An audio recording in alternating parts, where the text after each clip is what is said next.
Hey, everybody, and welcome back to the Olive Grove. You know we love our deep dives. And today, we're going to be cracking open Isaiah chapter 48 from the Complete Jewish Bible. Oh, yeah. Get ready for some surprising insights, because we're about to uncover some layers that you may have missed.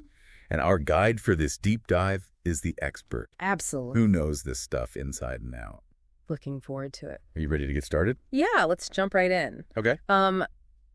What's fascinating about this chapter is how it reveals the difference between how the people of Judah said they followed God Right. and how they actually acted. Hmm. You might think faith is just an internal thing, Right. a personal belief system, but Isaiah 48 challenges that notion. Okay, so let's talk about that disconnect. Okay. The chapter focuses on the house of Yaakov, descended from Yehuda, invoking God's name, calling themselves people of the holy city. Sounds pretty devout on the surface, right? It does. What's the issue? The issue isn't what they're saying, it's how they're living. The text immediately highlights this, saying they invoke God but not sincerely or justifiably. It's like they're wearing the label of faith but not letting it transform their actions.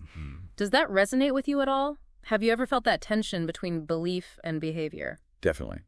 It's a human struggle, for sure. Right. But it gets even more interesting when we consider the name Yaakov, which means pursuer. Right. And Judah is traditionally associated with praise and blessings. How do those ideas connect to this gap between words and actions? Think about the word pursuer. Okay. It implies a relentless act of seeking, Yeah. and Judah connected to recognizing and celebrating God's goodness. Yet their behavior doesn't reflect this pursuit or appreciation. They claim to be seeking God, praising his goodness, Right. but their actions tell a different story. It's almost as if they're confusing outward appearances with genuine heart change. And God doesn't shy away from calling them out, does he? No, he doesn't. The imagery is so vivid.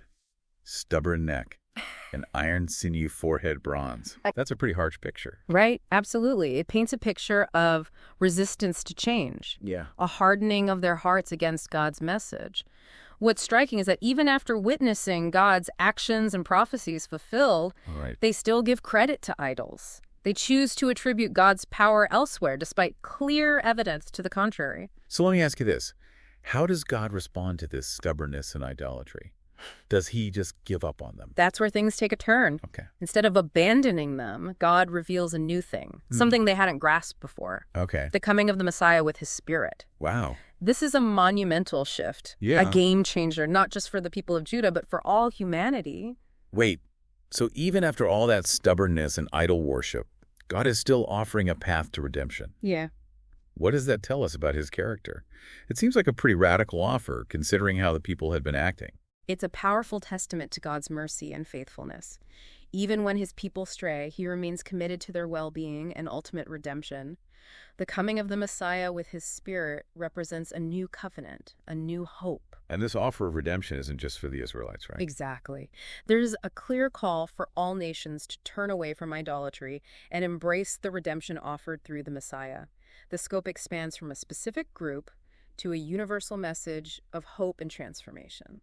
Okay, I think we need to pause for a moment and let that sink in. Yeah, We've gone from hypocrisy to a divine plan for redemption. absolutely. And that's pretty profound. It is. But before we get too far ahead, I want to take a moment to highlight something that deeply resonates with me. It's this idea of extending God's love and mercy in tangible ways, just as he offers it to us. That's why I want to share about the My Christian Space community and the incredible work being done by Enduring Freedom Ministries, or EFM. I couldn't agree more. EFM is committed to sharing God's message of hope and providing practical support to those in need. Absolutely. And you, our listener, can be a part of that mission. By joining the My Christian Space community and supporting EFM's efforts, you can help establish a food pantry in Jerusalem, Israel, a place of immense historical and spiritual significance. Imagine the impact of providing food and hope in a place where faith has been tested for centuries.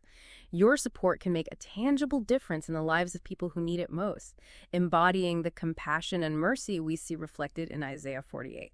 So as we delve deeper into these weighty theological concepts, let's also consider how we can act on them.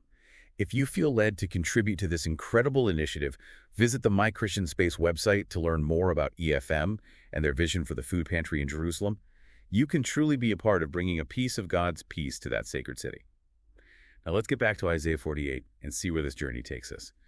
We've talked about the tension between words and actions, God's faithfulness, and the revelation of the Messiah. What comes next? Well, you mentioned God revealing new things that hadn't been understood before. Right. This is where we start to see the specifics of that revelation unfold. Yeah. Verse 16 says, "Come close to me and listen to this since the beginning. I have not spoken in secret since the time things began to be.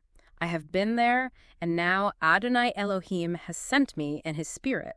Hold on. Who's actually speaking here? It sounds like God, but then there's this mention of being sent. It's a little confusing. That's the beauty and mystery of this passage. It hints at the idea of God existing as multiple persons, a concept that's explored more fully in the New Testament. Here in Isaiah, it points toward the Messiah, who is both with God from the beginning and also sent by God. Okay, that makes sense. Yeah. So if we understand this as foreshadowing the Messiah speaking, what's the core message? It's a message of reassurance and instruction. The Messiah is saying, "I'm here, I've been with you all along, and I'm here to guide you." But there's also a challenge woven into that reassurance. He says, "If only you would heed my mitzvot, then your peace would flow on like a river and your righteousness like the waves of the sea." So there's a conditional aspect to it. Peace and righteousness are available, but only if the people actually follow God's commandments. It's not just a blanket promise. Precisely.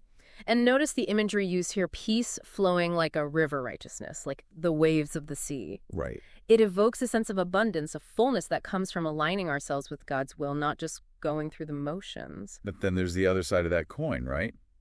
What about those who don't heed God's mitzvah? Verse 22 is pretty direct about that, but there is no peace, says Adonai, for the wicked. Wow, no sugarcoating there. Yeah. It's a stark reality check. It is. The text is clear that choosing to reject God has consequences. But it's important to remember that this isn't about punishment for punishment's sake. Okay. It's about the natural outcome of choosing a path that leads away from the source of true peace and righteousness. You know, it makes me think about how we see this playing out in the world today. When individuals or entire nations turn away from God's principles, it often leads to chaos and suffering. Absolutely. And that's why the message of Isaiah 48 is so timeless and relevant. Right. It's a reminder that our choices have consequences both for ourselves and for those around us, Yeah. but also that there's always hope for redemption, always a chance to turn back towards that source of peace. And that redemption is available to everyone, not just a select few. Right? The chapter ends with this powerful call to get out of Babel, flee to Kasdim. It's like an urgent plea to leave behind everything that's holding us back from God. Exactly. It's not just about passively running away. It's about actively choosing something better. Yeah. The text says, "With shouts of joy, announce it, proclaim it. Send the news out to the ends of the earth." It's a call to share the good news of redemption, to celebrate that freedom and let it ripple outward. I love that image of a ripple effect. It's so powerful. Yeah. The chapter starts by addressing a specific group, the House of Yaakov, but then expands outward to include all nations. It's like a personal transformation that becomes contagious, spreading hope and change. That's a great way to put it. It highlights the incredible impact that one person's choice to embrace truth can have. It inspires others to do the same, creating a chain reaction of positive change. So we've journeyed through this chapter, uncovering layers of meaning and insight. We've seen the tension between words and actions explored, God's unwavering faithfulness, encountered the profound revelation of the Messiah, and grappled with the choice between peace and judgment. But this isn't just an intellectual exercise, right? What does it all mean for us as listeners in our daily lives? That's the question that bridges the gap between ancient texts and modern life, isn't it? What does this have to say to us now? Right. One of the biggest takeaways for me is the call to authenticity. Isaiah 48 challenges us to look inward, to see if our actions are actually lining up with our words. Are we truly seeking God, or are we just playing the part? It's so easy to fall into routines and rituals without truly engaging our hearts, isn't it? Yeah, it is. This chapter is like a mirror, It is. reflecting back to us the difference between going through the motions and genuinely living out our faith. Exactly. And that genuine way of living is built on trust and obedience. Remember how the text emphasized heeding God's mitzvot, his commandments. Right. It's not about blindly following rules. It's about aligning our lives with God's wisdom and love. Yeah. It's about surrendering to a greater purpose. Because ultimately, that's where we find true peace and fulfillment. Yeah. Right? The image of peace flowing like a river isn't just poetic. Right? It speaks to a deep, abiding sense of wholeness that comes from being connected to God. And that peace, that sense of wholeness is available to everyone, regardless of their past mistakes or missteps. Isaiah 48 is a powerful reminder that God is always ready to forgive and restore those who turn to him. It's a message of hope and second chances, a message that our world desperately needs to hear. So for someone listening who might be feeling lost, discouraged, or burdened by their past, Right. what encouragement can we offer them based on what we've learned from Isaiah 48? First and foremost, remember that you are not alone. God sees you. He knows your struggles, and his love for you is unconditional.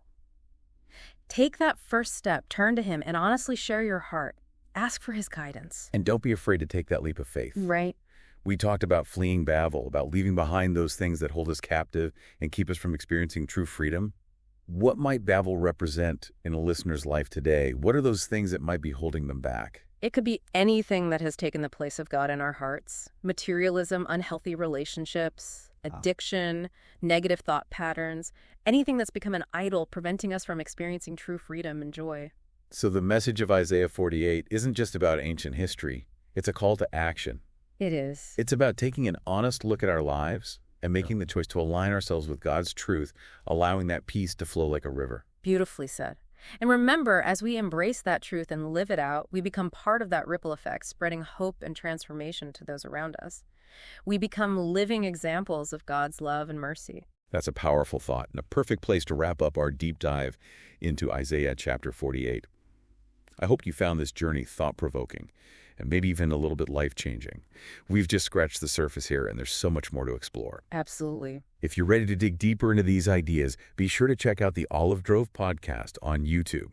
We have in-depth discussions and resources that will help you continue this journey of discovery. Wonderful. And don't forget to visit the My Christian Space website. You can get early access to our podcast episodes there and also learn more about the incredible work of Enduring Freedom Ministries and their vision for the food pantry in Jerusalem. Until next time, may you experience the peace that comes from aligning your heart with God's truth.